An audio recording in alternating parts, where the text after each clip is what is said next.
సినీ ప్రముఖులతో కొనసాగుతున్న సమావేశంలో ముఖ్యమంత్రి రేవంత్ రెడ్డి స్పష్టమైన ప్రకటన చేశారు. సినిమాల బెనిఫిట్ షోలకు టికెట్ల రేట్ల పెంపుకు ఇకపై అనుమతించబోమని ఆయన స్పష్టం చేశారు. ఈ అంశంపై అసెంబ్లీలో తాను, మంత్రి కోమటిరెడ్డి వెంకటరెడ్డి చేసిన ప్రకటనలకు కట్టుబడి ఉన్నామని తెలిపారు. ముందస్తు అనుమతులు, తగిన బందోబస్తు ఉంటేనే సినిమా ఈవెంట్లకు అనుమతి ఇస్తామని చెప్పారు.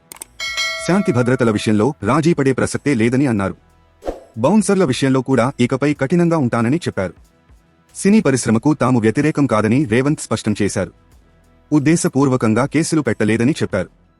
సినీ ఇండస్ట్రీ అభివృద్ధికి తమ ప్రభుత్వం పూర్తిగా సహకరిస్తుందని తెలిపారు. తెలంగాణలో షూటింగ్స్కు మరిన్ని రాయితీలు ఇవ్వాలన్న విన్నపంపై కమిటీ వేస్తామని చెప్పారు. టెంపుల్ టూరిజం, ఎకో టూరిజాన్ని టాలీవుడ్ ప్రమోట్ చేయాలని సూచించారు.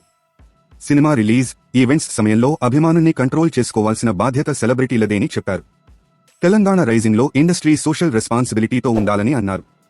ఇన్వెస్ట్మెంట్ల విషయంలో కూడా ఇండస్ట్రీ సహకరించాలని అన్నారు. ఈ సందర్భంగా రాఘవేంద్రరావు మాట్లాడుతూ, అందరూ సీఎంలు ఇండస్ట్రీని బాగా చూసుకున్నారని చెప్పారు. ప్రస్తుత ప్రభుత్వం కూడా ఇండస్ట్రీని బాగా చూసుకుంటుందని తెలిపారు. ఫిల్మ్ డెవలప్మెంట్ కార్పొరేషన్ చైర్మన్గా దిల్ రాజును నియమించడాన్ని స్వాగతిస్తున్నామని చెప్పారు. తెలంగాణ ప్రభుత్వంపై తమకు పూర్తి నమ్మకం ఉందని మురళీమోహన్ తెలిపారు. సంధ్య థియేటర్ ఘటన తమను బాధించిందని చెప్పారు. తెలుగు సినీ పరిశ్రమకు ఈ రోజు శుభదినమని అల్లు అరవింద్ వ్యాఖ్యానించారు.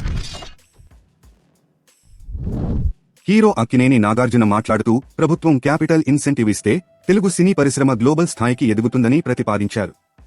హైదరాబాద్ వరల్డ్ సినిమా కేపిటల్ కావాలనేది తమ కోరిక అని అన్నారు. ఇంటర్నేషనల్ ఫిల్మ్ డెస్టినేషన్గా హైదరాబాద్ ఉండాలని చెప్పారు. యూనివర్సల్ లెవెల్లో స్టూడియో సెటప్ ఉండాలని అన్నారు. నిర్మాత దగ్గుబాటి సురేష్ బాబు మాట్లాడుతూ, గత ప్రభుత్వాల మద్దతుతో సినీ పరిశ్రమ మద్రాస్ నుంచి హైదరాబాద్కు వచ్చిందని చెప్పారు. ప్రస్తుత ప్రభుత్వంపై నమ్మకముందని తెలిపారు.